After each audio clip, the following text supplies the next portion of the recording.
3 hari pasca wafatnya mahasiswi semester 2 Universitas Bina Dharma, yaitu Sonia Priska Pratiwi, di tangan kekasihnya SY, meninggalkan duka yang mendalam baik bagi keluarga maupun teman dekat korban di kampusnya. Dalam memberikan simpatinya terhadap almarhumah Sonia, para dosen, dekan, serta mahasiswa menggelar doa bersama untuk almarhumah Sonia yang telah meninggal pada Sabtu lalu. Kita awali doa ini dengan Dekan Fakultas Ilmu Komputer Universitas Bina Dharma, Isman Herdiansa, mengatakan, dengan digelarnya doa bersama ini sebagai wujud simpati terhadap Sonia, dan kedepannya ia berharap hal semacam ini tak terulang lagi.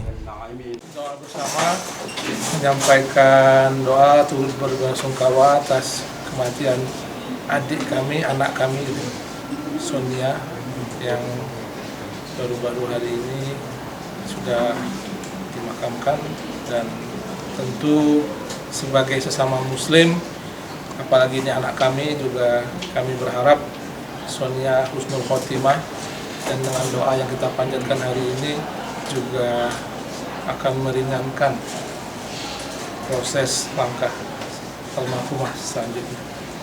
Demikianlah yang dapat kami sampaikan. Untuk harapan ke depan Pak? Ya, kita berharap agar kita semua mengambil hikmahnya dari semua kejadiannya dan tidak ada Sonia Priska Pratiwi, warga Sukarami yang juga mahasiswi Universitas Bina Dharma ini tewas di tangan sang pacar SY pada Sabtu 29 April lalu. Berawal dari cekcok mulut dengan pelaku di kampus, kemudian pelaku mengajak korban ke rumahnya. Sampai di rumah pelaku, korban ditusuk sebanyak 4 kali di bagian dada dan perut hingga meregang nyawa. Sementara pelaku sudah menyerahkan diri kepada pihak berwajib berikut barang buktinya. Untuk motif pembunuhan sendiri, saat ini petugas masih dalam penyelidikan. Tim Liputan Sriwijaya TV.